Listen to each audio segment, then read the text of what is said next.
Friday, crypto is crashing. It's not just crypto that's crashing, everything else is crashing.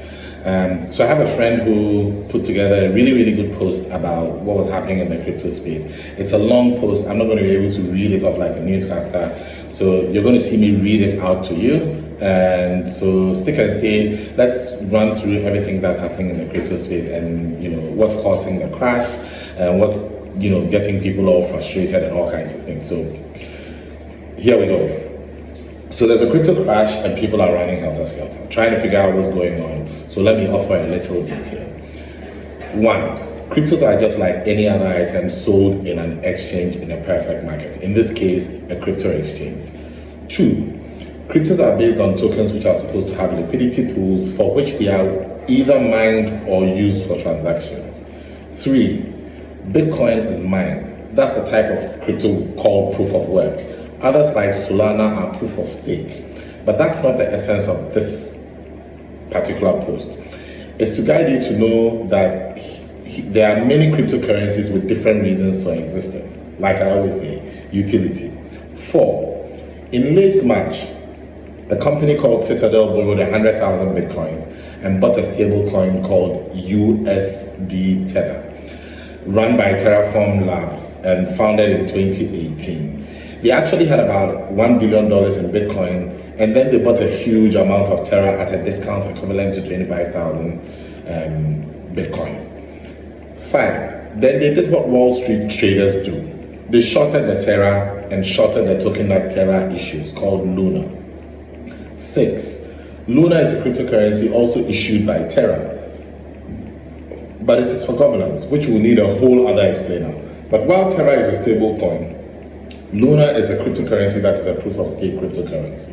This is used to absorb Terra's volatility, to keep it pegged to the US dollar. So this is USDT that you always see at a lot of the exchanges. 7, when Citadel and BlackRock had enough Terra, they shorted it and sold off their stake.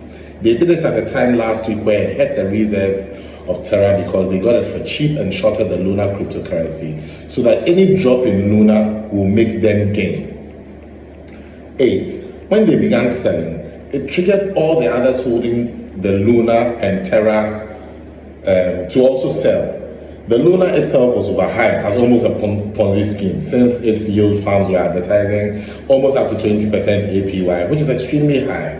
So when the sale happened, there wasn't enough liquidity in USD since they had been sold at a discount, and therefore when people sold the Terra, they could not get instantly the USDT, it was the US dollar it was pegged at. 9, this volatility meant that the Luna also tanked, heavily losing 90% of its value from $9 per token to $1 per token. Everyone who had Luna was selling and dumping their stock very fast. 10, it's like what happened in Wall Street that caused its collapse. This was back a couple of years ago, or a decade ago. This 11, this same thing triggered a fire sale in Bitcoin. Citadel, for example, had set their short for Bitcoin at $32,000. And once the price of BTC fell from around 44,000 to 32,000, they cashed out of the shorts. And with the tank price of Luna, they have made over a reported $800 million. However, because of the bearish market, Bitcoin, BTC, and a lot of other cryptos with large market caps are falling along with it, and BlackRock and Citadel are the winners. This is still a fresh thing, and this is just to educate everybody on what's happening in the crypto space, and that buying crypto is not essentially just staking Lotto or gambling. There's a side to these things that require deeper thinking, planning, and analysis beyond just putting up currencies and currency pairs. So those of you who just keep sending me inbox messages and saying, what's the best cryptocurrency to buy? I may tell you it's one thing today, and tomorrow, based on the research I do, it will be a totally different thing.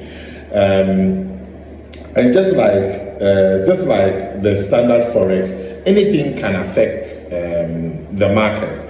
So in the forex market, if the Saudis decided to stop selling oil to a particular country, it would affect the value of the dollar on the exchanges that are available. It's the same thing in the crypto space.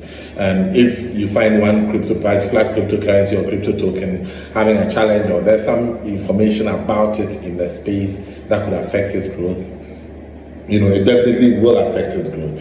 So whatever the case is, only invest what you are willing to lose or what you can afford to lose. And as much as possible, do your own research, do as much research as you can to try and figure out what the right things are, what the right tokens to invest in.